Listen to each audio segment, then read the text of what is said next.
What's going on, guys? Decelation, and we got Rhonda, Hello, how's the day? and we got Brian. What up, peeps? And today, what are we working on, people? Trans tunnel. I think we're gonna actually bolt it to the vehicle. Yeah. It's all the way over there. We're gonna get it in, we're gonna get the trans tunnel, because after this trans tunnel, it's seat belts, carpet, seats go back in, glass, and then I gotta get this thing insured and registered. Then go screaming down the road. Exactly. Then I get to actually back it out of the garage to change the oil in my car rather than Yeah. push it. The people have been waiting 2 years to see you drive this thing.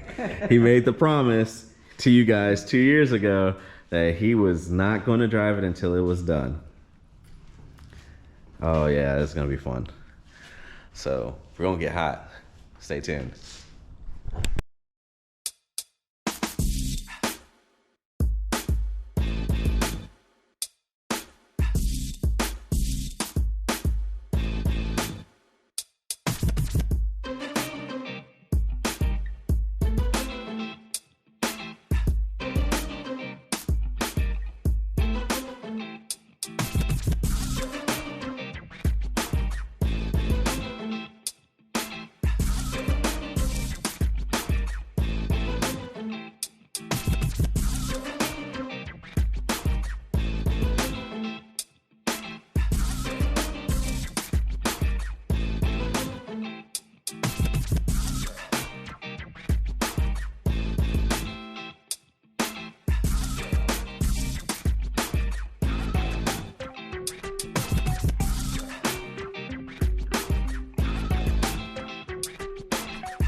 Welcome back, guys. Brian, Peeps. Rhonda, Hey, what do we do? I sanded fiberglass. When I had sanded, I cut it and then buffed it with the sanding wheel. Yep. Not that you've never seen me do that before. Yeah, and Rhonda and I were in the cab, and look at that. Woo-wee. All I need is a shift boot and an e-brake boot. But look at that. That trans tunnel is actually bolted in. We got it wrapped all around the wires, kind of cut around, made room. I can go full throttle. And that last part you saw, we adjusted the brake pedal so I could actually go from gas to brake without my foot getting caught on that. We shifted the plate over a little bit, so yeah. For reasons, safety reasons, you know? But yeah, it's... Hello, people. No, the trans tunnel's mostly done. We're gonna pull that out. We're gonna paint the top part steelite gray. It's gonna go two-tone, kind of like with the carbon fiber and the steelite gray to match with the dash. That's it. Thank you guys for watching. If you like this type of content, please subscribe, hit that comment button, tell me what you guys think, and hit that like button. Have a good one. Peace. Eat these beeps. see you next week.